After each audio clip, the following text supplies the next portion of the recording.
1989년도에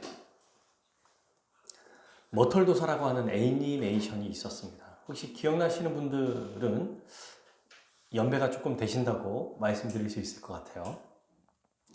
제가 이때가 초등학교 1학년 때였거든요. 너무너무 재밌게 봤어요.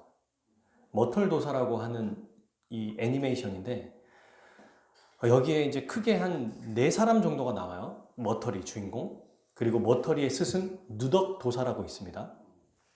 그 다음에 반대편에 왕질악이라고 하는 또 도사가 있고 그의 제자 꺼꾸리가 있어요. 하여튼 이름이 참 특이하죠. 꺼꾸리. 근데 이제 이 머털이는 사실은 뭐 5대 독자인가? 원래 애니메이션 초기에 보면은.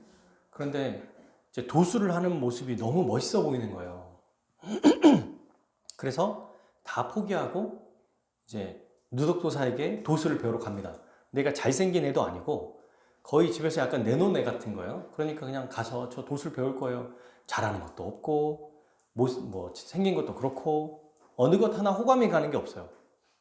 그리고 뺀질뺀질합니다. 누덕도사에게 이제 도수를 가르치려고 많은 사람들이 오는데 그냥 이 머터리만 딱 받아줘요. 누덕도사가. 그리고 아주 산 꼭대기 있는 그곳에 살거든요. 거기서 뭘 하냐면 계속 청소, 그리고 또 빨래, 밥 짓기, 그 다음에 장작 패기 이런 것들을 하는 거예요. 이런 것들을 통해서 이제 시간이 지나면서 어떻게 생각하냐면 이제 우리 도사님이 나에게 도수를 가르쳐 주겠지. 근데 시간이 지나면서도 안 가르쳐 주는 거예요. 제일 간단한, 그러니까 이제 어느 날 현실적으로 현태가 오는 거예요. 아니 도사님, 다른 저기 보니까 거꾸리는 보면은 막 도술로 토끼로도 변하고, 뭐 완벽하진 않지만 독수리처럼 날개로 변하는데 저는 기껏 하는 게 머리털 세우는 것밖에 못해요. 그냥 화나거나 좀 하면은 머리털 훅 그렇게 세우는 게 다거든요. 할 수 있는 게 이거밖에 없는 거예요. 그랬더니 이제 누덕도사가 머리를 축 때리면서 너 머리털 함부로 세우지 마라. 그리고 아니 이거는 가자마자 배운 거고 너무 쉬운 거잖아요. 이게 뭡니까? 이게 무슨 도술이에요? 머리털 세우는 게 자랑입니까? 이러고 또다시 이제 허드렛 일을 시키게 하는 거예요. 그러다가 이제 꺼꾸리와 무술 대결을 하는데 얘가 뭘 깨달았냐면 이제 꺼꾸리가 변하는 모습을 보고 머리털 딱 세운 다음에 나도 호랑이 되고 싶다 그랬더니 호랑이가 되는 거예요. 머리털 세우고 난 독수리가 되고 싶다니 독수리가 되는 거예요. 즉 머리털을 세우는 걸로 모든 도술이 다 그 안에 들어있었던 거예요. 근데 꺼꾸리나 다른 사람들은 그 도술 자체를 굉장히 연마해야 돼요. 몇 년 동안. 그거 독수리 하나 변하려면 독수리, 토끼 변하려면 토끼, 하나하나 이거를 연마하는데 굉장한 시간이 걸리거든요. 근데 이 머터리는 머리털 하나 세우면 다 되는 거예요. 그리고 나중에 이 아이가 대결을 하는데 스승이 절대로 너의 도술을 보여주지 마라 이러면서도 이제 얘가 교만해져가지고 이제 진짜 그 도술을 배우고 이게 나중에 이제 드라마에서, 영화에서는 어떻게 되냐면 스승이 모든 걸 다 전수해주면 그 스승에는 기가 빠지는 거예요. 그래서 왕지락 도사가 모터리가 저렇게 변하는 걸 보고 스승에게 모든 기가 없구나 그래서 이제 스승을 죽이거든요. 나중에 모터리가 회심이라는 걸 하죠. 내가 너무 교만했다. 잘못했다. 그리고 삼손이랑 약간 비슷해요. 머리를 다 밀어버리거든요. 그러니까 불타버리거든요. 머리가. 얼굴이 흉측해지고. 그러다가 아주 비굴하게 살아요. 거꾸리의 그 신하로. 근데 머리가 이제 자라니까 머리털 세우려고도 안 세워져요. 그러다가 이제 분노 게이지가 어떻게 하다가 생겨가지고 으악 했더니 다시 머리털이 새는 거예요. 그때 이제 다시 이 거꾸리를 이기고 평화를 되찾게 되는 그런 드라마입니다. 이 드라마의, 그러니까 영화죠. 10년 동안 허드렛 일을 했지만 하나도 배운 게 없다고 생각했는데 이미 들어가자마자 머리털 세우는 거를 배웠어요. 그는 도수를 다 배웠다는 거예요. 이미. 그럼 10년 동안 하는 게 뭐냐? 도수를 다 배운 사람에게 인격과 성품을 가르치는 거죠. 끈기와 성실을 가르치는 거였어요. 이미 스승은 다 알려줬는데 자기만 모르는 거예요. 여러분, 우리의 신앙생활이 사실 이거와는 아주 똑같다고 생각해요. 자, 그러면 우리 하나님께서 우리에게 무엇을 주셨는지, 머터리가 머리털을 세우는 그 도술이라고 하면 도술이죠. 그걸 준 것처럼 그 누덕도사가 하나님은 우리에게 무엇을 주셨는지를 좀 알아보려고 합니다. 그래서 오늘 이 말씀을 통해서 머리털 세우기를 기억하면 잊어버리지 않겠죠. 특별히 우리 어린아이들에게 보여주는 그 만화 그림 보세요. 머리털 세우면서 이렇게 하고 있는 거 있죠. 여러분, 교재. 고작 이것밖에 못한다고요 라고 하는 그 표시예요, 이게. 고작 이거밖에 못하는데 뭘 내가 아무것도 배운 게 없잖아요 라고 하는 그 그림이거든요. 그래서 여러분, 오늘 말씀을 기억할 때 머터리의 머리털 세우기를 꼭 기억하셨으면 좋겠습니다. 자, 그러면 우리 이제 말씀을 본격적으로 보겠습니다. 말씀을 보기 전에 먼저 저를 좀 봐주세요. 생명의 말씀에 대한 얘기죠. 요한 1서는. 요한 1서의 전체 핵심은 뭐예요? 1장 1절부터 몇 절까지? 4절까지라고 말씀드렸어요. 이게 요한 1서 전체에 대한 핵심이고, 이 1절부터 4절까지의 말씀을 확장하는 게 5절부터 5장까지의 내용이라고 말했어요. 성경은 한 번 얘기하고 끝내지 않습니다. 우리 부모님도 자녀들을 사랑하면 몇 번 얘기하잖아요. 똑같아요. 성경도 전체 한번 핵심을 얘기해주고 그 안의 내용들을 또 흩어서 얘기해주고 중요한 얘기는 또 하시고 또 반복해요. 성경이 그런 거예요. 그래서 66권이라고 하는 것이 똑같은 이야기지만 또 시대와 상황에 따라 사람에 따라 다 다르게 얘기하지만 결국에는 같은 얘기를 한다는 거 기억하면 좋겠습니다. 자, 그럼 어떤 얘기죠? 요한일서 1장이 생명의 말씀에 대한 이야기입니다. 생명의 말씀이 나타났고 그 말씀이 말씀하세요. 그럼 나타났다는 게 제일 중요하다고 그랬어요. 그 말씀이 우리에게 오셔서 우리와 연합하고 우리에게 은혜를 주시고 그 말씀과 함께 우리는 보고 만지고 듣고 체험하게 됐어요. 그러니까 어떤 유익이 생겼냐면 두 가지가 있죠. 교제. 어떤 교제요? 하나님과 성도들과 교제하고 이 교제를 통해서 무엇을 누립니까? 기쁨을 누려요.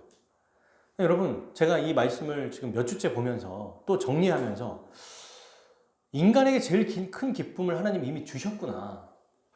말씀 자체도 있지만 그 말씀을 통해서 유익을 얻는, 즉 성도와의 교제, 하나님과의 교제는 이 세상 어떤 것보다도 귀하고 기쁜 일이라는 거예요. 이거 말고 여러분 다른 곳에서 자꾸 기쁨을 찾으려고 하니까 불행해지는 거거든요. 이따가 나와요. 세상에 대한 이야기가. 이런 걸로 찾으니까 사람들이 절망하고 낙심하고 허무하고 삶의 의미를 찾지 못합니다. 오늘날 굉장히 많은 기술이 발달했고 과학도 발달했거든요. 사람들이 살기에 훨씬 좋아졌어요. 근데 영적으로는, 정서적으로는 훨씬 더 공허해졌습니다. 그래서 지금의 시대를 허무주의 시대라고 말하지 않습니까? 허무할 게 뭐가 있어요? 이렇게 편하게 사는데. 하나님과 교제하지 않기 때문에. 그리고 교회와 교제하지 않기 때문이에요. 이거는 이 두 가지 외에는 채워지는 방법이 없어요. 근데 요한 1서에서 요한이 이렇게 얘기하죠. 그러나 하나님과 교제하고 성도와 교제하는 그 둘 중에 하나를 모아서 얘기해 보라고 한다면 하나님과의 교제가 아니라 누구와의 교제다? 성도와의 교제다. 성도와의 서로 교제하면 이미 그 안에 뭐가 있으니까요? 하나님과 그리스도와 함께 교제하는 그 교제가 이 안에 들어있기 때문이다. 이렇게 얘기하고 있어요.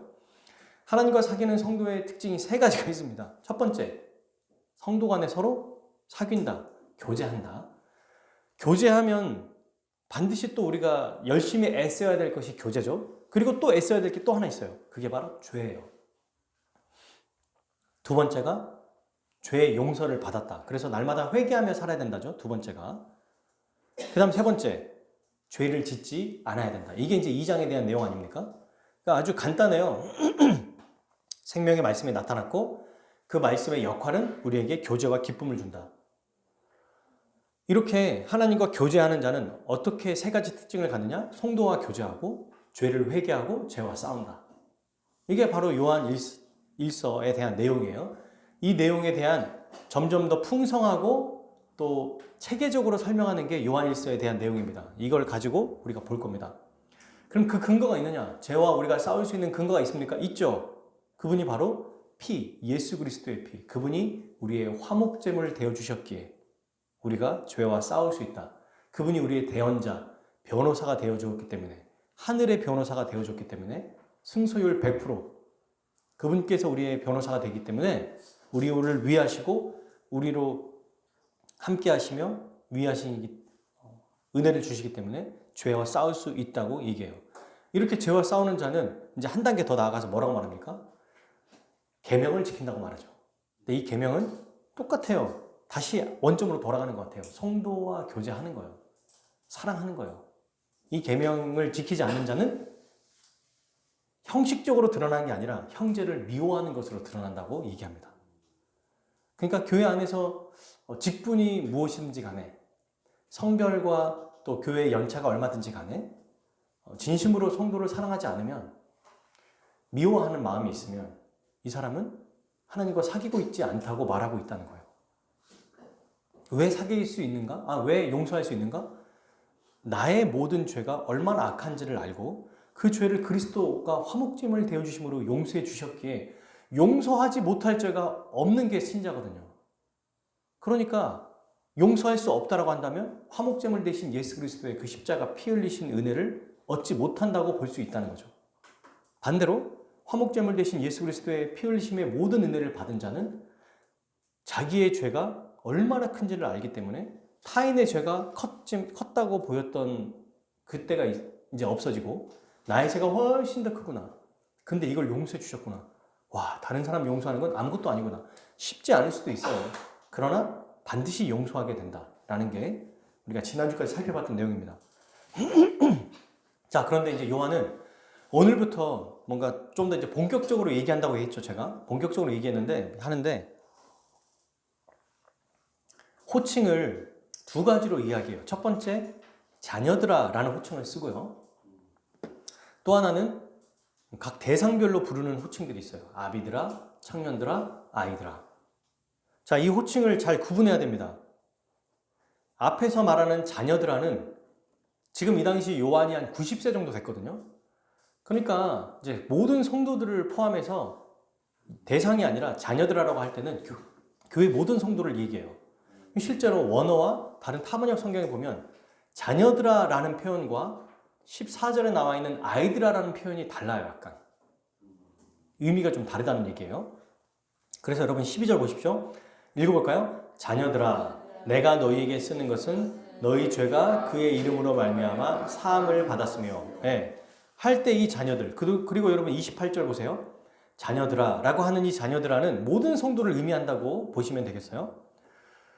그러면 아비들아, 청년들아, 아이들아는 뭡니까? 할 때 13절과 14절이 중복됩니다. 그죠? 똑같은 얘기를 반복해요. 그리고 18절에 아이들아라는 표현이 나와요. 아비들아 두 번, 청년들아 두 번 나오고 아이들아는 한 번만 쓰는 것처럼 보여요. 13, 14절에 보면. 보십시오. 13절 아비들아. 14절 두 번째 줄에 아비들아. 그러니까 아비들을 두 번 얘기하죠. 그 다음에 청년들아 볼까요? 13절에 청년들아 나오죠. 14절 가운데 청년들아 나오죠. 아이들은 한 번만 얘기하는 것 같죠. 14절에. 그러나 18절에 한 번 더 얘기해요.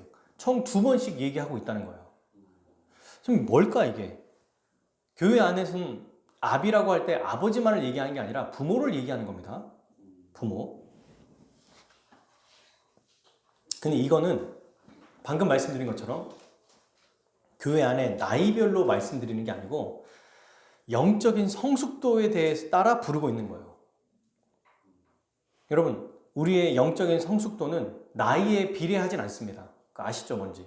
나이가 아무리 노인이 되신 나이가 지긋이 들으셔도 예수님을 이제 믿고 교회 이제 다니면 초신자인 거예요. 영적인 어린아이인 거예요. 근데 어릴 때부터 정말 말씀 안에 거하고 우리 믿음의 선배들 보면 20대 때 이미 18세, 19세 때 회심하고 25살 때 기독교 강요를 쓰시잖아요. 엄청난 책들을 쓰신 분들은 이미 나이가 어린아이 혹은 청년 나이여도 아비들인 거예요. 그들의 영적인 수준은. 그래서 아비들은 영적으로 가장 성숙한 성도라고 볼 수 있어요.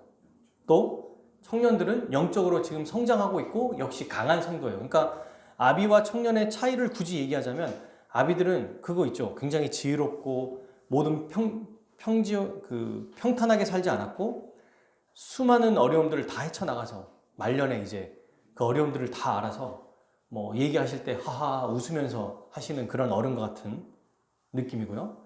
청년들은 지금 한참 열심히, 역시 믿음이 좋아요. 그러나 열심히 싸우고 있는 사람들, 한참 막 열심히 일하는 사람, 그런 때를 얘기합니다. 이 청년이라고 해서 꼭 20, 30대를 얘기하는 게 아니에요. 60대까지도 볼 수 있어요. 이미 열심히 영적으로 싸우고 있는 자들. 그리고 아이들은 영적인 초신자. 이제 예수님을 막 믿고 혹은 이제 교회에 대해서 알고 이제 믿음이 막 생긴 사람들을 이야기한다고 볼 수 있어요. 자, 그러면 이제 한번 살펴봅시다. 처음부터. 이 각각의 대상들, 영적인 수준에 맞춰서 설명하기 이전에 지금 뭘 얘기하냐면 요한은 12절에 자녀들아 라고 말해요. 모든 대상을 얘기해요. 13, 14절에 각각의 대상들 이전에 너희들 모두 이런 뜻이에요. 그죠? 아비들, 청년들, 아이들, 너희들 다 포함한 자녀들아 라고 하면서 뭐라고 하냐면 내가 너에게 쓰는 목적이 있어. 이거 왜 쓰는 줄 알아? 앞에서도 이미 얘기했잖아요. 근데 또 있어요. 그 목적이. 너희 죄가 그의 이름으로 말미암아 사함을 받았으며. 이게 대체 무슨 뜻일까요? 너희가 모든 죄를 다 사함받았다. 이 얘기를 왜 할까요? 아니 사실 이전에도 계속 했던 얘기 아닙니까? 1장에서도. 그리스도의 화목제물 되심, 그의 피 흘리심 다 얘기했잖아요. 근데 왜 지금 너희 죄가, 그가 누구죠? 예수 그리스도. 그리스도의 이름으로 죄사함을 받았다. 너희가 그런 존재다. 지금 얘기하고 있어요. 왜요? 왜 이런 얘기를 해주시죠? 모든 신자에게 이걸 잘 기억하셔야 돼요. 아비와 청년과 아이들에게 각각의 어떤 영적인 상태와 수준은 있겠죠. 그러나 그들에게 주신 이 모든 공통적인 것이 있다는 거예요. 공통적인 은혜. 그게 바로 죄 사함을 받았다는 겁니다. 영적인 성숙도가 더 높으면 죄 사함을 더 많이 받고 아직 초신자면 이제 조금 받고 이 정도가 아니라 이미 신자라는 것은 그 안에서 수준과 상관없이 똑같이 죄 사함을 받았다는 거예요. 그 말은 죄 사함을 받았다는 이 말을 여러분 잘 생각해 보세요. 뭐와 연결할 수 있어요? 죄의 책임에 대해서 자유롭다? 아니면 여전히 무겁다? 자유롭다. 그죠? 죄에 대한 책임. 죄 사함을 받았으니까 그 책임을 누가 가져가신 거예요? 화목제물 대신 예수 그리스도가 받아가셨죠. 자, 그러면 또 하나 생각해 볼 게 있어요. 죄의 책임에서 자유롭다는 것은 우리가 죄의 절대적인 지배, 즉 죄를 항상 지을 수밖에 없는 노예에서 벗어났다는 얘기입니까? 못 벗어났다는 얘기입니까? 벗어났다는 거죠. 절대적으로 죄를 짓는 것에선 벗어났어요. 상대적으로 죄를 지어요. 본성 때문에, 사탄의 유혹 때문에. 그죠? 절대적인 죄를 짓는 사람은 사탄의 노예들, 불신자예요. 근데 우리는 죄를 이길 수도 있고 질 수도 있고 실패할 수도 있고 승리할 때도 있는 거예요. 그죠? 자, 이거를 얘기하면 우리 안에 누가 들어오셨다는 얘기입니까? 성령님이 들어오셨다는 얘기죠. 지금 그 표현을 아주 죄에 관련해서 지금 얘기하고 있기 때문에 말하고 있는 거예요. 너희가 성령님을 받으면 어떤 일이 벌어집니까? 죄 사함을 얻고 그리스도의 모든 의를 거저받죠. 그죠? 너희가 지금 그런 존재다라고 말하고 있어요. 아비들아, 청년들아, 아이들아, 너희들의 이렇게 수준을 나누기 전에 너네는 이미 성령님을 받았고 그리스도 그분 안에서 죄 사함을 받았기 때문에 죄와 싸워서 이길 수 있고 또 너희는 세상의 유혹에서도 이길 수 있고 부족하고 연약하고 실패하고 막 어리둥절할 수도 있지만 그러나 죄의 책임에서 벗어난 자들이다. 너희가 싸울 수 있는 자들이다. 라고 얘기하고 있는 거예요. 참 이게 너무 멋있는 표현인 것 같습니다. 우리 아이들에게도 너희들은 이렇고 저렇고 하기 이전에 우리 자체는 다 누구예요? 사람이에요, 사람. 그죠? 뭐 학생이고 직장인이고 어린이집 다니는 아이들일지라도 우리의 정체성은 사람이죠. 예수님이 지금 사도 요한을 통해서 뭐라고 말씀하고 계세요? 너희들 모두는 영적 수준과 상관없이 이미 성령님을 받은 자들이다. 그리고 죄 사함을 받았다. 죄의 책임에서 벗어났다. 죄의 절대적인 지배에서 벗어났다. 그러니 싸울 수 있는 존재다. 물론 어린 아이들은, 영적으로 어린 아이들은 헷갈려요. 잘 몰라요. 이게 맞는 건가?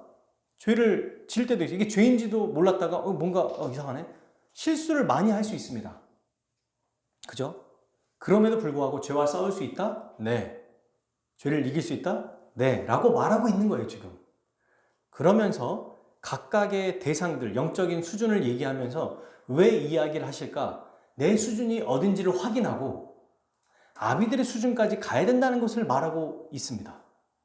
지금 나는 어느 수준인가? 자, 아비들 한번 봅시다. 똑같은 얘기를 진짜 중복해요. 13, 14절을 읽을게요. 같이 시작. 아비들아, 내가 너희에게 쓰는 것은 너희가 태초부터 계신 줄을 알았으니요. 청년들아, 내가 너희에게 쓰는 것은 너희가 악한 자를 이겼음이니라.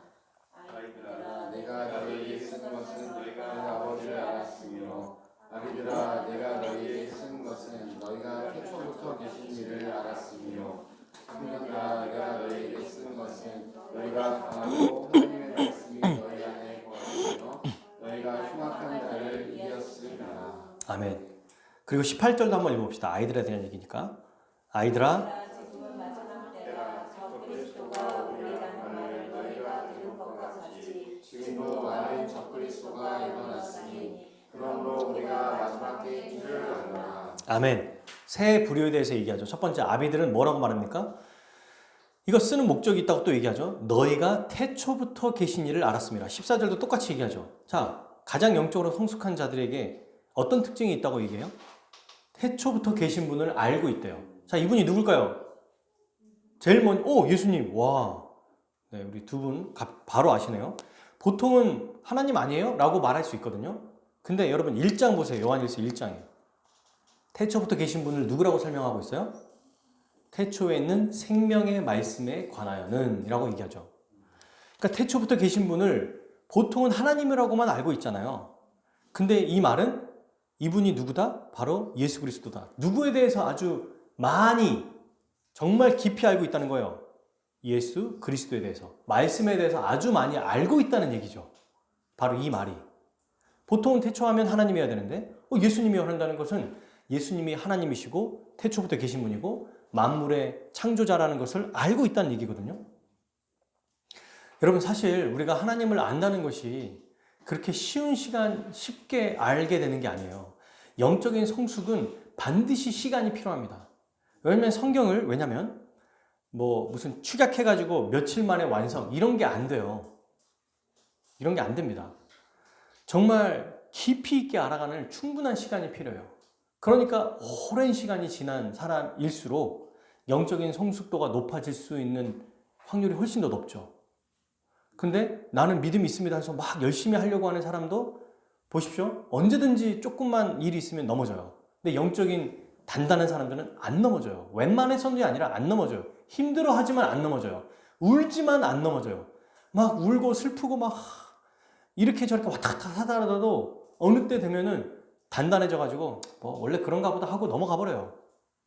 이런 사람들의 특징이 바로 오랜 시간 동안 말씀을 듣고 깨달았고 연구했고 묵상했던 사람이라는 겁니다. 오랜 시간 동안 말씀을 아는 자들. 그걸 바로 이런 자들이 아비들하죠. 예수님에 대해서 바르게 아는 사람들, 제대로 아는 사람들, 많이 아는 사람들. 자, 그럼 두 번째 특징. 청년들은 뭐라고 말합니까? 13절. 내가 너희에게 쓰는 것은 다 이유가 있죠. 왜 이걸 썼는지를 얘기해요. 너희가 악한 자를 이겼습니다. 악한 자가 누굴까요? 사탄이고 사탄의 그 졸개들, 부하들이겠죠. 그럼 이제 질문이 있어요. 이들은 어떻게 이겼을까? 악한 자를? 어떻게 이겼을까요? 14절에 나오죠. 읽어볼까요? 내가 너희에게 쓴 것은 청년들아 너희가 뭐하고? 근데 이들이 강하기 때문에 이겼대요.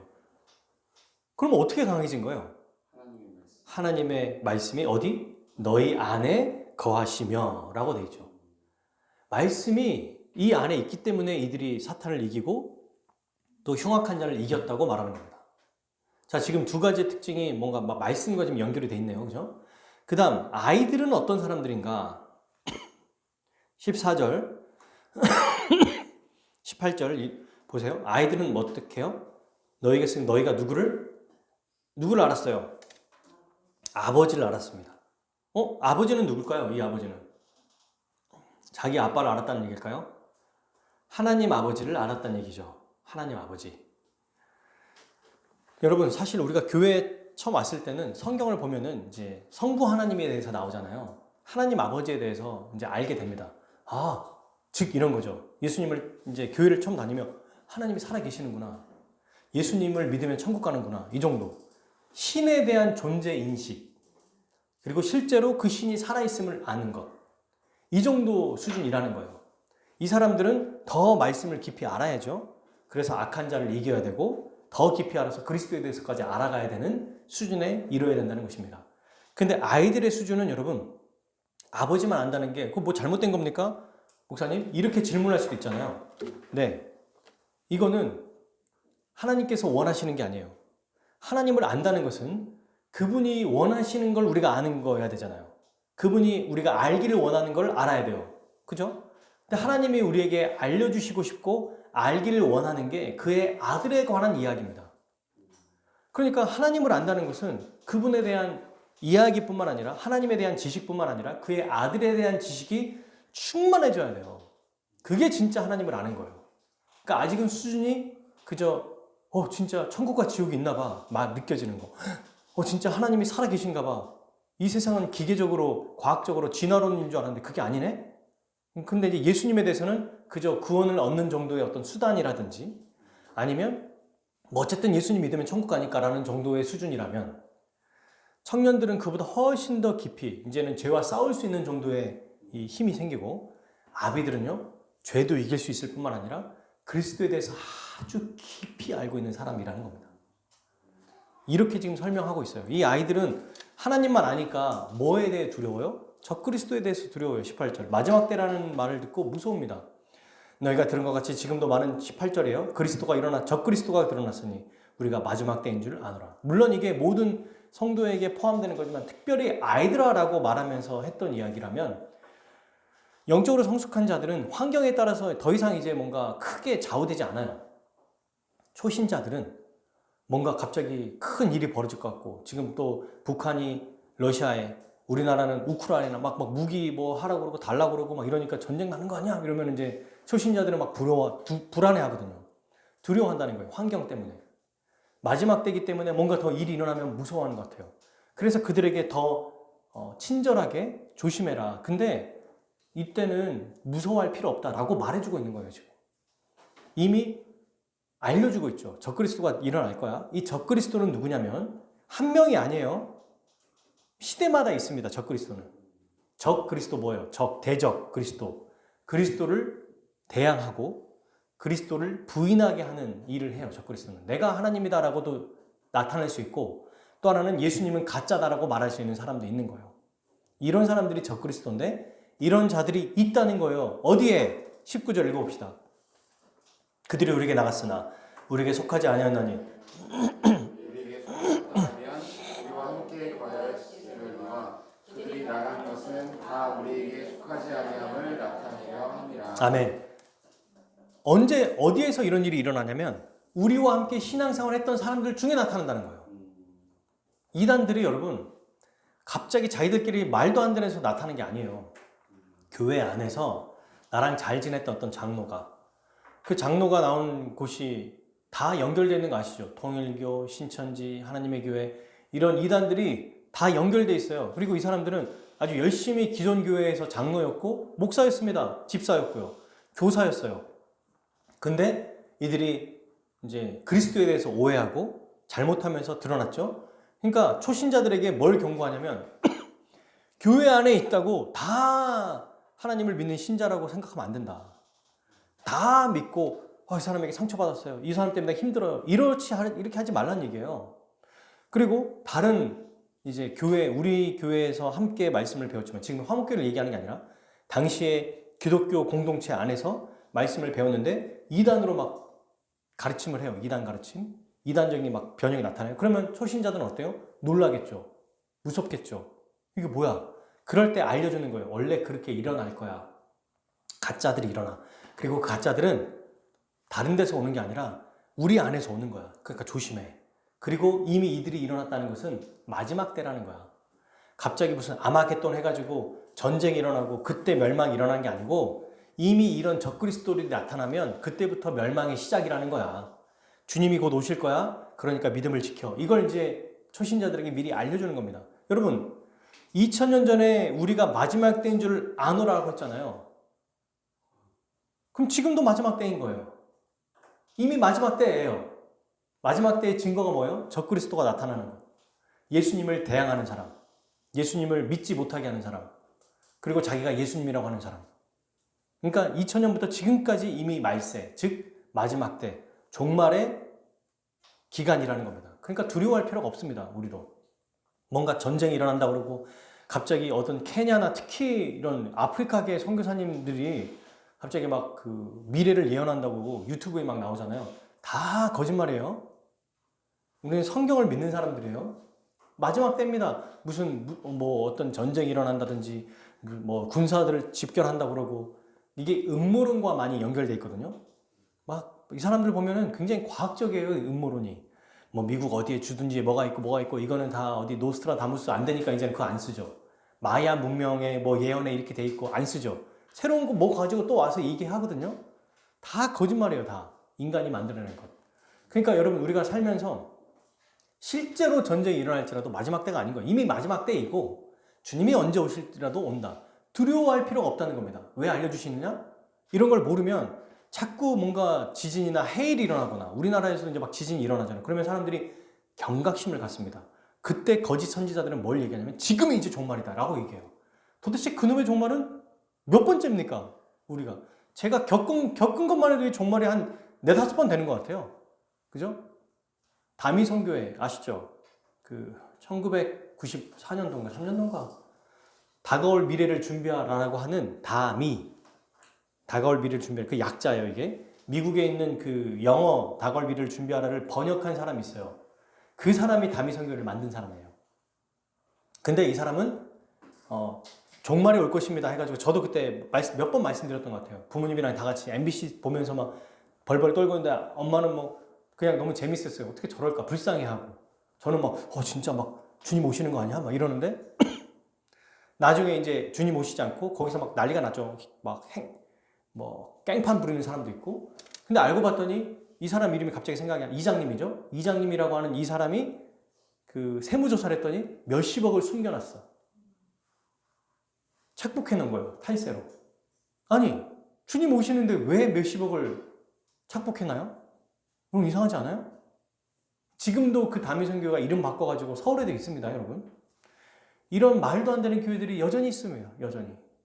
얼마나 많습니까? 그거를 조심하라는 얘기예요. 그걸 기억하라는 얘기예요. 자, 그러면 이제 이렇게까지 하시는 이유가 뭐냐 대체? 왜 이렇게 아비들아, 청년들아, 자녀들아, 아이들아 얘기하면서 왜 썼냐고요 대체? 너희들이 이런 수준이야? 이런 상태야? 내가 이것을 쓴 목적은 뭘까요? 도대체 이걸 왜 썼을까요?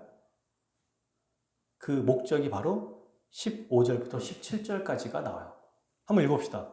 이 세상이나 세상에 있는 것들을 사랑하지 말라. 누구든지 세상을 사랑하면 아버지의 사랑이 그 안에 있지 아니하니. 이는 세상에 있는 모든 것이 육신의 정욕과 안목의 정욕과 이상의 자랑이니 다 아버지께로부터 온 것이 아니요 세상으로부터 온 것이라. 이 세상도 그 정욕도 지나가되 오직 하나님의 뜻을 행하는 자는 영원히 거하느니라. 아멘. 이 영적인 수준이 다른 사람들의 공통점이 뭐였습니까? 이 사람들의 공통점이 뭐였어요? 뭘 아는 자들이었어요? 하나님을. 그리고 예수님을. 이거를 말씀을 아는 자들인 거죠. 말씀을 어느 수준으로 아느냐의 차이가 있을 뿐이에요. 이제 하나님을 아느냐? 아니면 죄와 싸울 수 있다는 정도의 수준까지 있다는 것을 아느냐? 더 넘어서서 그리스도의 충만함을 아느냐? 이 차이라는 거죠.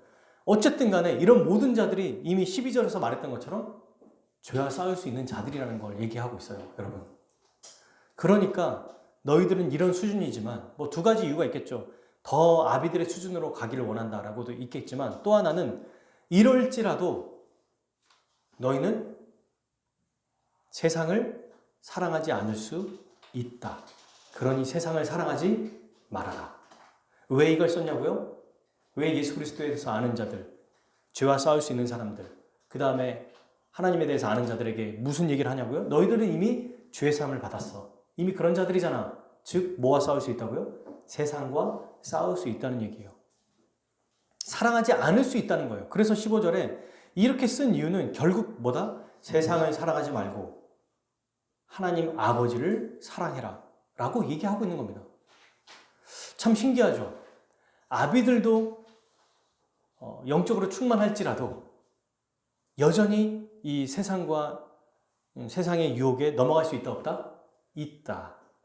아이들은 더 그렇고 청년들도 너희가 이미 말씀 안에 있어서 악한 자를 이기었음이라고 했지만 여전히 넘어갈 수 있다 없다? 있다. 그렇게 얘기하고 있는 거예요. 그러니까 저는 참 이 말씀을 연구하면서 아이들 같은 경우는 핑계 댈 수 있잖아요. 저는 잘 몰라요, 목사님이라고 할 수 있지만 이미 12절에 자녀들아라고 하면서 너희 모두는 이미 이길 수 있다라고 말하고 있어요. 지금 죄 사함 받은 자들이잖아. 죄의 절대적인 집에서 벗어났잖아. 성령이 너 안에 계시잖아. 그럼 너희들이 수준이 이럴지라도 너희 이길 수 있어. 세상을 이길 수 있어. 왜 그렇죠? 예수님이 내가 세상을 이겨노라라고 말씀하셨잖아요. 자, 그러면 도대체 이 세상이 어떤 모습이길래 세상을 사랑하지 말라고 하는가? 도대체 세상이 어떤 곳이길래 세상을 사랑하지 말라고 하느냐라고 우리가 질문할 수 있겠죠. 세상이 뭔데요? 라고 말할 때 오해하면 안 됩니다. 제가 예전에 오해했던 게 있어요. 이 세상을 자꾸 하나님의 창조 세계로 오해한 사람도 있고 저도 그런 거 아니야? 그러니까 이 땅에 살지 말란 얘기인가? 좋은 거 누리지 말란 얘기인가? 지금 단풍도 너무 멋지게 들었잖아요. 이런 거 좋아하면 안 되는 건가? 이런 의미가 아닙니다. 성경의 세상은 두 가지 헬라어가 쓰여요. 코스모스, 아이온이라고 하는 게 있어요. 코스모스는 꽃 말고 뭐 여러 가지 이제 뜻도 있겠지만 하나님이 창조하신 세상을 코스모스라고 하는데 우리나라 해석으로는 이 세상, 창조하신 세상을 얘기해요. 또 하나 아이온이라고 하는 건데 이거는 하나님이 창조한 세상이 아니라 인간이 만들어낸 세상의 문화를 얘기해요. 인간이 만들어낸 가치관, 그들이 추구하는 유행. 그럼 여기서 요한일서가 말하는 세상은 어떤 걸까요? 전자일까요? 후자일까요? 코스모스일까요? 아이온일까요? 아이온이겠죠. 물론 이제 여러분들 이것만 보고 하나 배웠네. 헬라어 코스모스는 하나님이 창조하신 세계, 아이온은 세상 하나님을 대적한 악한 세상과 그 세상의 문화, 가치관을 얘기하는 거구나. 이렇게만 두면 안 됩니다. 왜냐하면 바뀔 때가 있으니까 영어를 또 문맥에 따라 바꾸어서 쓸 때도 있어요. 코스모스도 아이온처럼 사용할 때가 있으니까 헬라어는 무조건 이럴 것이다라고 생각하지 말고 주로 그렇다는 거예요. 주로. 혹시라도 나중에 성경을 보시다 보면 코스모스는 무조건 이건 하나님 창조. 근데 왜 사랑하지 말라고 그러지? 그렇게는 보지 말라는 거예요. 이거는 그냥 잠깐의 설명이었어요. 자, 그러면 이 세상의 문화와 가치관이 어떤 거냐? 어떤 하나 목사님은 그 방송계에서 굉장히 오랫동안 일하시다가 목사님이 되신 분인데 이분이 이렇게 얘기하더라고요.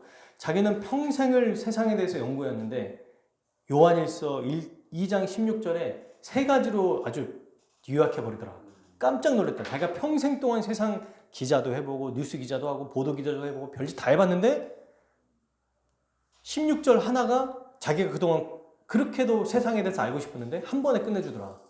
한 번에 요약하더라. 이 세상이 무엇인지. 첫 번째가 뭡니까? 육신의 정욕이에요. 욕망이에요. 욕망. 육신의 욕망. 두 번째는 안목의 정욕. 눈에 보이는 눈의 욕망이에요. 세 번째, 이생의 자랑. 자기가 가지고 있는 것 자랑하는 거예요. 결국 이 세 개가 결국 세상의 모습이고 세상을 사랑하는 자의 모습이고 또 세상에 대해서 친근한 마음을 가지고 있는 사람들이라는 거죠. 자, 그러면 여러분 육신의 욕망이라고 할 때 본능에 대해 충실하다 이 정도로만 볼 게 아니라 제가 현대어 성경을 보니까 어떻게 돼 있는 줄 아세요? 성욕에 미친 사람 이렇게 돼 있어요. 그 인간의 그 욕망을 극단적으로 하는 여러분 성욕에 미친 사람은 정말 제어가 안 되죠. 지금도 한참 이것 때문에 문제가 됩니다. 그게 뭐든지 간에. 이걸 극단적으로 넘어서면 로마에서도 제일 큰 문제가 뭐였어요? 동성애였어요. 소돔과 고모라 가장 악하다고 했을 때 동성애가 있었어요. 롯이 잡혀 들어갔는데 남자들이 롯을 내놓으라고 그러잖아요. 그거 아시죠? 그랬더니 롯이 자기 딸을 보내나요?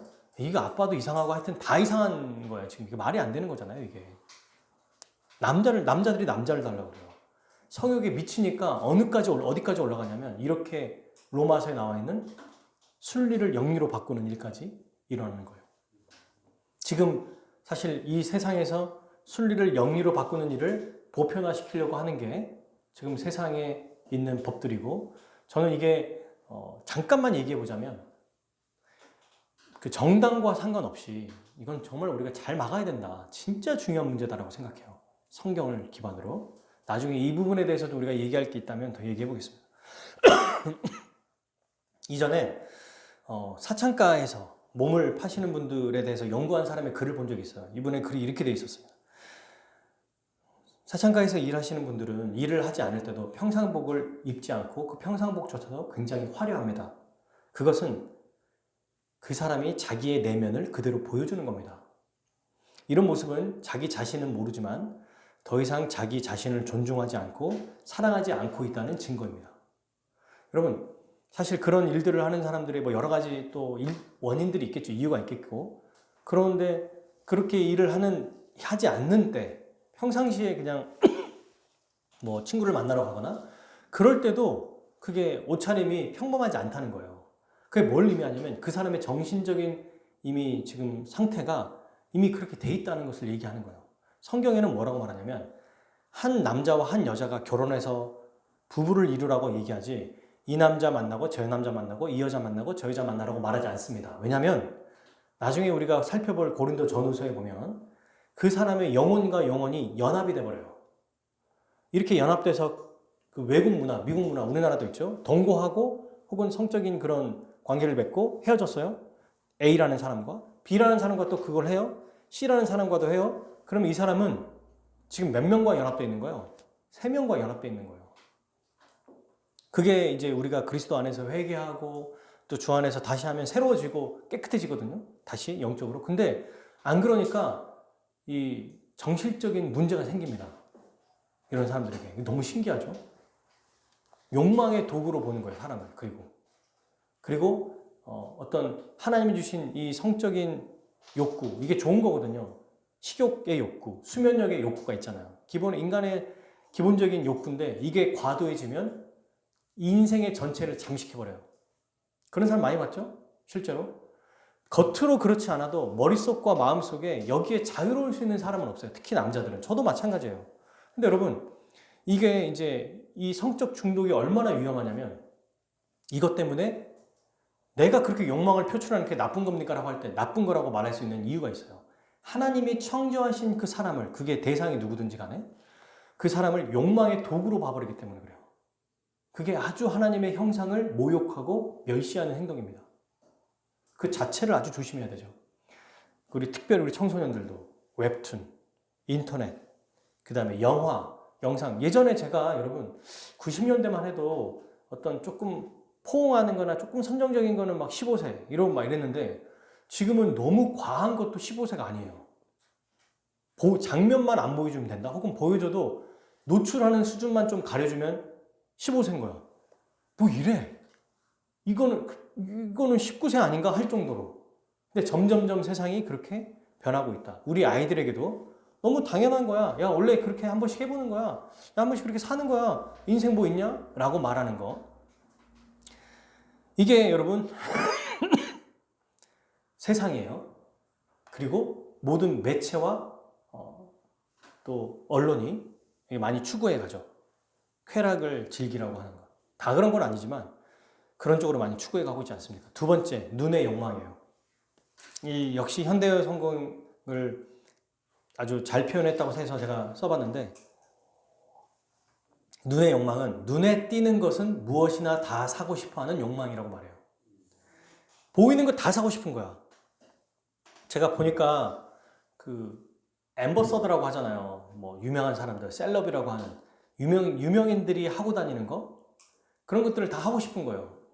뭐 이번에 그 브루노 마르스랑 누구랑 했던 아파트 뭐죠? 그 로제인가요? 로제? 아파트 그거 들어봤는데 와 하여튼 천재긴 하더라고요. 너무 멋져요.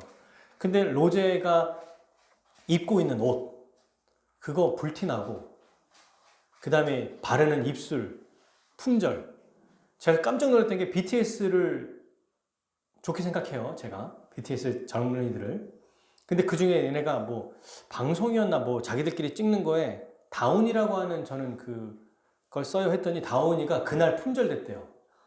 회사가 공장에서 연예인들이 하면 다 하고 싶은 그런 걸 말하는 게 아니라 눈에 띄는 것은 뭐든지 사고 싶은 것. 세상이 무엇을 우리에게 요구하냐면 사치를 얘기하는데 그 사치는 다른 게 아니에요. 명품이 뭡니까? 진짜 좋은 옷이어서 명품이기도 하지만 명품에 너무 참 황당한 것은 이걸 가지고 있으면 다른 사람이 없는 걸 네가 가지고 있는 거야. 넌 더 특별해 라는 게 사실 명품의 또 의미잖아요. 그러니까 슈퍼카가 전 세계에 몇 대 없는데 제가 그거 가지고 있습니다 라고 하는 거거든. 옷이 좋아서 한 100년 입었는데 옷이 안 해지면 저 그거 사라고 하고 싶어요. 그거 사고 싶어요. 그냥 이런 와이셔츠 딱 맞고 이러면 100만 원에도 하나 살 것 같아요. 죽을 때까지 입으면 되니까 그것만. 그런 게 아니잖아요. 누가 거기에 디자인했냐, 소재가 다릅니까? 아니면 공장이 다릅니까? 똑같은 공장에 들어가서 메이커 써주고 박아주면 그 명품이 되는 거잖아요. 다 그런 건 아니겠지만. 여러분, 이러면 뭐가 눈에 보이지 않을까요? 영원한 세상, 하나님 나라 눈에 안 보여요. 누가 여기에 눈을 보고 사겠습니까? 오늘 클럽 가서 뭐 입지? 오늘은 친구들 만나서 뭐 하지? 오늘은 어떻게 잘 보여야 될까? 눈에 보이지 않는 말씀이 들리기는 하겠습니까? 그 말씀이 자기에게 뭔가 영향을 주겠어요? 눈에 보이는 것이 훨씬 중요하지. 눈을 즐겁게 하는 쪽으로만 자꾸 돌아가요. 그러다 보면 이 세상의 눈이 떠지잖아요. 이게 여러분 반비례한다고 보면 세상의 눈이 떠지면 영적인 눈이 감겨요. 맹인이 됩니다. 세상의 것을 더 밝게 볼수록 영적인 눈의 시야가 점점 초점이 흐려져요. 난시가 오고 근시가 오고 돋보기를 보다가 나중에는 점점 뿌옇게 되고 약시가 되고 그리고는 눈을 잃어버리게 되는. 신자는 완전히 눈을 잃어버리지 못하죠. 그러나 약시같이 사는 거예요. 약시가 뭔지 알죠? 거의 안 보이는데 형체만 보이는 힘에게 빛이 있다 없다 이 정도. 그렇게 사는 삶은 여러분 정말 아주 비참한 삶이죠. 이런 다 연결돼 있어요. 여러분 눈에 보이는 것들. 가지 마지막에 어떻게 됩니까? 이렇게 사는 사람들은 자기 삶에 대한 자랑으로 이어져요.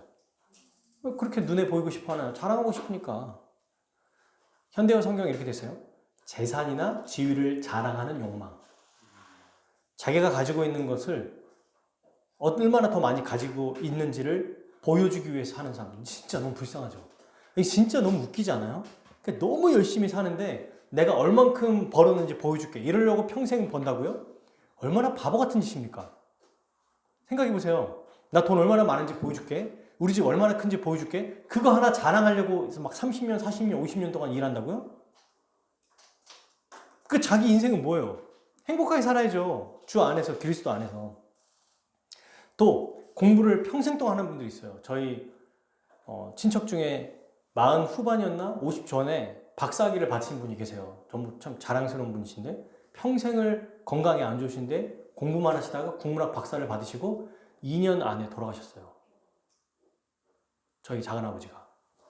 그 국립대 교수로 이제 되셨는데 너무 아픈 거예요, 마음이. 여러분, 무엇을 위해서 그렇게 공부해야 되는 거죠? 무엇을 이렇게 돈을 많이 벌어야 되죠? 결국에는 저희 작은아빠가 그렇다는 게 아니라 공부를 그렇게 열심히 해서 돈을 그렇게 많이 벌어서 그것이 그냥 그거 하나로 내가 다른 사람보다 좀 더 낫다라는 그 마음의 기쁨, 그 정말 비참한 소소한 행복, 그것 때문에 내 인생을 건다면 이것만큼 진짜 불쌍한 인생이 없다고 봐요. 내가 이 정도의 권력이 있어. 정치인들이 좋아하는 것들이잖아요. 어디 당 대표가 되거나 대통령이 마지막 목표잖아요. 아니면 넘버 2 국회의장 뭐 이런 것들을 하려는 이유가 대체 뭐죠 다? 정말 세상을 위해서 살려고 하는 분도 있겠지만 자기가 이룬 업적에 대해서 그거 자랑하려고 삶을 그렇게 허비하는 게 너무 아깝지 않느냐는 거죠. 근데 여러분 이렇게 이 세 가지로 빠진 사람들, 본능에 충실한 성적인 욕망, 그 다음에 눈에 보이는 대로 사고 싶어하는 눈의 욕망, 그 다음에 자기의 삶을 자랑하고 명예든 뭐든 자기의 것을 자랑하며 살려고 하는 사람들의 이 공통점은 파멸한다는 것입니다. 결국에. 그 끝을 보세요. 눈에 보이는 것으로 막 모든 것을 다 하려고 하는 사람, 그 다음에 또 성적인 욕망으로 모든 것을 다 막 어떻게든 해보려고 하는 사람, 그리고 자기의 것을 막 자랑해서, 여러분 이게 그러니까 자랑하려고 하다 보니 내가 더 이상 자랑할 게 없으니까 막 긁어 모아요. 막 끌었어요. 그죠? 대출 받고 막 사채 써가지고 눈에 보이는 거. 그래서 오늘날 보면은 너 어디 살아 하면은 어디에 펜트하우스야, 어디에 하우스야. 그리고 연예인들 보면은 그 화려한 삶을 보여주잖아요.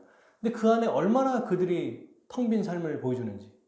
그 마지막은 사실 뭐 성적 욕망은 당연하고 말할 것도 없고 눈에 보이는 거에 사는 삶의 그 끝도 허무함이고요. 자기 자랑하며 사는 삶도 결국에는 그 자랑할 게 더 이상 이제 없어. 내가 더 이상.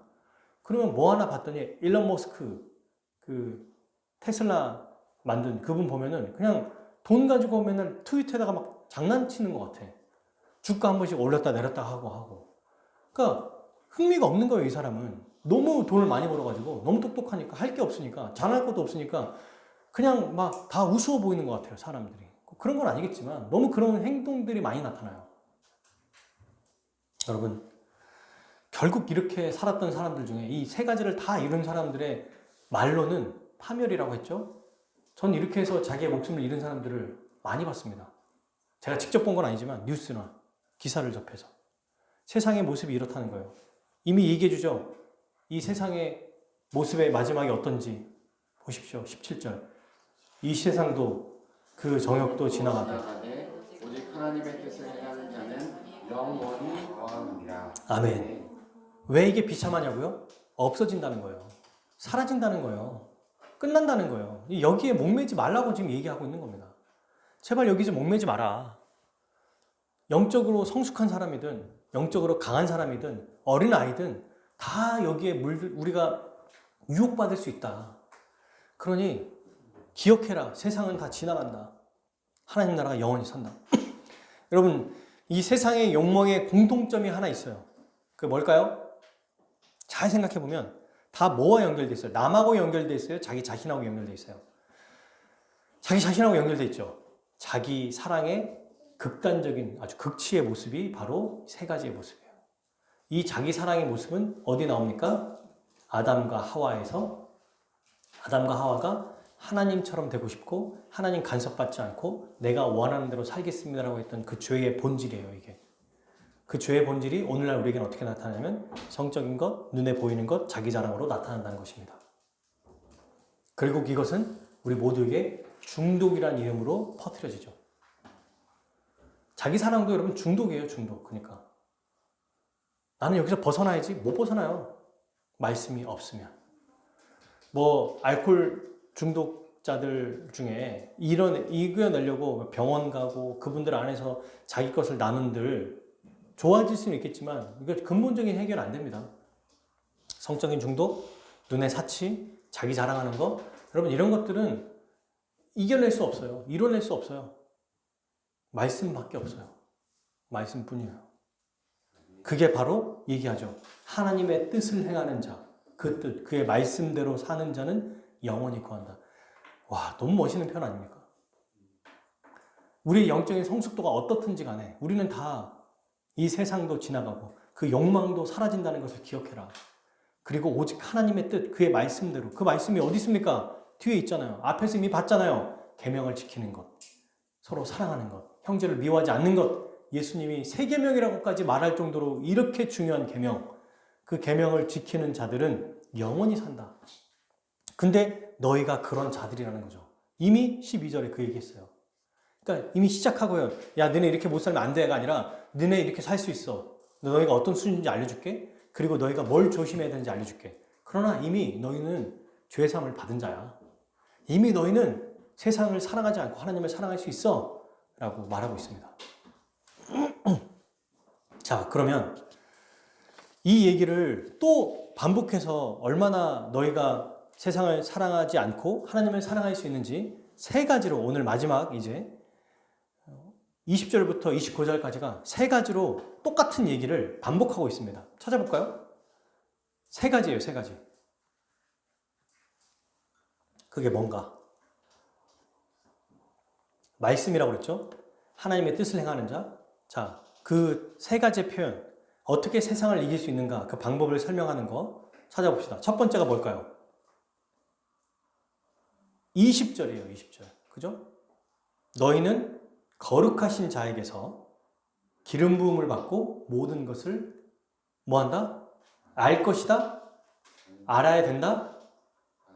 아느니라요. 아느니라. 이미 알고 있대요. 기름 부은 자가 누굽니까? 아니, 거룩하신 자가 누구예요, 먼저? 예수 그리스도죠. 기름 부음은 뭐라고 볼 수 있을까요? 성령님입니다. 성령님. 성령을 받아서 모든 것을 알아, 지금 너는. 그래서 21절 얘기하시죠. 너에게 쓰는 것은 너희가 진리를 모르기 때문이 아니야. 알기 때문에 쓰는 거야. 모든 세상의 악한 그 거짓은 말씀에서 나온 게 아니야. 그거 알지? 너희는 이미 성령님을 받아서 모든 걸 다 알잖아. 이 거짓말도 분별할 수 있지 않니? 거짓말하는 자, 이 적그리스도가 하는 일, 세상을 사랑하게 하거나 아니면 22절에 앞에와 연결하면 적그리스도를 문맥으로 연결하면 이들은 세상을 사랑하게 한다는 거죠. 뒤와 연결하면 거짓말을 해요. 어떻게? 예수가 그리스도임을 부인하는 자들이에요. 아버지와 아들을 부인하는 적그리스도. 그 특별히 22절과 23절을 보세요. 아들에 대한 얘기가 훨씬 많이 나오죠. 아들을 부인하는 자. 아까 사도 요한이 누가 영적인 성숙한 자라고 그랬어요? 아들을 아는 자라고 그랬죠.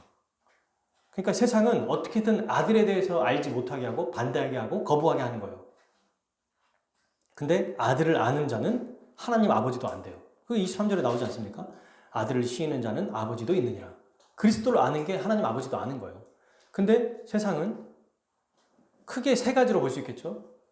적그리스도는 세상을 사랑하게 하고, 두 번째 예수 그리스도에 대해서 부인하게 하고, 또는 오늘날 제가 제일 많이 있다고 생각하는 것, 예수님에 대해서 잘못된 정보를 주는 거예요. 예수님을 안 믿게 하는 건 아니에요. 믿게 하는데 그냥 그 예수님이 실제로 십자가에 죽을 때 뭐 사람이었겠냐? 하나님이었겠지? 가연설, 상상일 거다. 예수님을 부정하진 않아요. 여러분, 이게 진짜 중요해요. 오늘날 우리를 유혹하는 세상은 그리스도를 부정하게 하지 않습니다. 그리스도를 아주 편협하게 알게 하거나 잘못 알게 함으로써 우리의 믿음을 망가뜨리는 거예요. 그게 다 이단들이잖아요. 이단들은 성경을 거부하지 않아요. 성경 가지고 이단화를 만드는 거잖아요. 이게 진짜 중요합니다. 그런 이 적그리스도들이 뭘 하냐면 결국에 이들은 이렇게 얘기하죠. 세상을 사랑하고, 오늘날 이 적그리스도는 하나님도 사랑해라. 이런 세상에 대해서 그리스도를 부인하기도 하지만 또 그리스도에 대해서 적당히 부인하게 하는 것. 즉, 사실 성경은 예수님도 그랬고 돈과 하나님을 비교했거든요. 그러니까 돈을 섬기든 하나님 섬기든 둘 중에 하나다라고 하신 것처럼 양자택일밖에 없어요. 근데 적그리스도는 어떻게 하냐면, 아유, 뭐 이렇게 사람이 빡빡해. 삶이 뭐 그렇게 양다리를 걸쳐도 되지. 그렇게 고지식하고 고집스럽냐. 너만 뭐 너무 너는 MBTI TTTT다. 이러면서 우리에게 뭐라고 말하냐면 좀 나름대로 타협하고 나름대로 좀 세상과 잘 어우러지라고 이야기합니다. 그게 어떤 삶이라고 말하냐면 굉장히 지혜로운 삶이라고 말하고, 그게 굉장히 현명한 삶이라고 말하고, 오늘날 합리적인 사람이라고 말해요. 적그리스도가 하는 일이 그거죠. 세상을 사랑하게 하는, 그 목표는 세상을 사랑하게 하는 거예요. 사랑하게 하는 방식이 그리스도를 부인하게 하든지 잘못 알게 하든지 타협하게 하든지. 결국 그래서 여러분 요한계시록에 보면 예수님이 7교회에게 가장 많이 책망하시는 내용이 뭐냐면 니골라당의 교훈을 지키는 자들, 발람의 교훈을 지키는 자들, 이세벨을 따르는 자들이에요. 이 세 개가 공통적인 게 뭐냐면 세상과 타협하는 삶을 얘기합니다. 아유, 뭐 적당히 해 라고 하는 거. 적당주의. 교회도 다니는데 세상의 원리를 그대로 따라가는 삶. 그걸 하나님이 아주 크게 책망하세요. 그리스도가 교회에. 그렇게까지 살려고 그러냐라고 하는데 그렇게까지 살지 말라고 말하는 거예요. 왜? 적당히 타협하는 것 같으면 어느 순간에 휩쓸려요. 어디로? 세상으로. 그래서 어느 순간 나도 모르게 막 클릭하고 있어요. 나도 모르게 막 성적인 것들, 음란물. 나도 모르게 쇼핑. 나도 모르게 막 사람들에게 막 인스타그램 막 올려가지고. 그 자기를 소통하는 건 좋지만 그 인스타그램이 사실 빛바랜 인생이라고 말하잖아요. 안 믿는 사람들도. 그 한 장 찍으려고 목숨 내놓잖아요. 근데 자기 어디 산다, 어디 있는 거 멋있다 해가지고 막. 그 왜 절벽에서 사람들이 그 사진 찍습니까? 난 이런 거 즐길 줄 안다. 나 이렇게 높은 데서 나 살아난다. 그럼 많이 죽잖아요. 그렇게 돼서. 그런 것들이 어리석다가 아니라 세상의 자기 자랑에 대한 끝이죠. 자, 여러분 이렇게 우리는 이런 세상에서 이길 수 있는 방법 3가지를 살펴보고 마치겠습니다. 첫 번째, 뭐다? 거룩한 자에게 기름을 받았다. 성령님을 받았다는 거예요. 두 번째, 정말 멋진 표현이 나와요. 24절 한번 읽읍시다. 시작. 너희는 처음부터 들은 것을 너희 안에 거하게 하라. 처음부터 들은 것이 너희 안에 거하면 너희가 아들과 아버지 안에 거하리라. 여러분, 이 처음부터 들은 것이 뭘까요? 그쵸. 말씀, 그리스도의 복음이죠. 복음. 처음부터 들었던 것. 처음부터 들은 그 복음. 너무 멋있는 표현이잖아요. 너네 지금 필요한 게 아니라 이미 주셨대요. 이미. 이기는 방법을 지금 2가지 얘기했어요. 이미 성령 받았어. 그리고 이미 너네 말씀 들었잖아. 지금 얘기하고 있잖아요. 자꾸 세상을 이기려고 하는 새로운 방법을 추구하지 마십시오. 새로운 어떤 희한한 독특한 방법. 요즘에 이런 게 유행이래.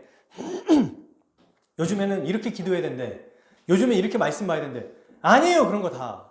성경에 대한 말씀, 이미 주신 말씀, 그리스도의 십자가 복음, 화목제물 대심, 그의 피, 여기에 다 나옵니다.